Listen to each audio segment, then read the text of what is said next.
Hi friends, அஸ்ஸலாமு அலைக்கும். இன்றைக்கி காலையில் எங்கள் வீட்டில் என்ன பிரேக்ஃபாஸ்ட்டுன்னு பார்க்கலாம் வாங்க. எள்ளு, கருப்பட்டி, தேங்காய் எல்லாம் நிறையா போட்டு செஞ்ச சூடான கேப்பை கொழுக்கட்டை பாருங்கள். ரொம்ப சுவையாக இருக்கும். கண்டிப்பாக ட்ரை பண்ணி பாருங்கள். ரெசிபி வேண்டாம் கேளுங்க, கண்டிப்பாக அப்லோட் பண்ணுறேன். அவ்வளோ ஹெல்த்தியானது. நான் நிறைய எள்ளு போட்டிருக்கேன், தேங்காய் ஃப்ரெஷ்ஷாக கிரேட் பண்ண கோகோனட் போட்டிருக்கேன். இதுதான் இன்றைக்கி என் பசங்களோட பிரேக்ஃபாஸ்ட்டு. உங்களுக்கு ரொம்ப ஹெல்த்தியானது. கண்டிப்பாக ட்ரை பண்ணி பாருங்கள். பிளேட்டில் கொடுத்துட்டேன் பசங்களுக்கு. ஒரு 5 கொழுக்கட்டை, அது கூடவே ஒரு பனானா, அப்புறம் தேங்காய் சில் ஃப்ரெஷ்ஷாக இது பண்ண கோகோனட் இருக்குல்ல, அதில் ஒரு 4 பீஸு. இது சாப்பிட்டாலே பசங்களுக்கு ரொம்ப ஹெல்த்தியாக இருக்கும், ரொம்ப ஃபில்லிங்காகவும் இருக்கும்.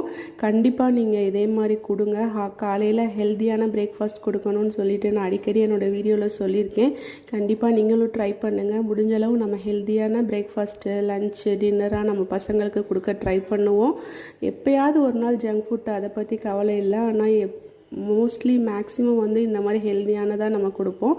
கண்டிப்பாக ட்ரை பண்ணி பாருங்கள். அஸ்ஸலாமு அலைக்கும்.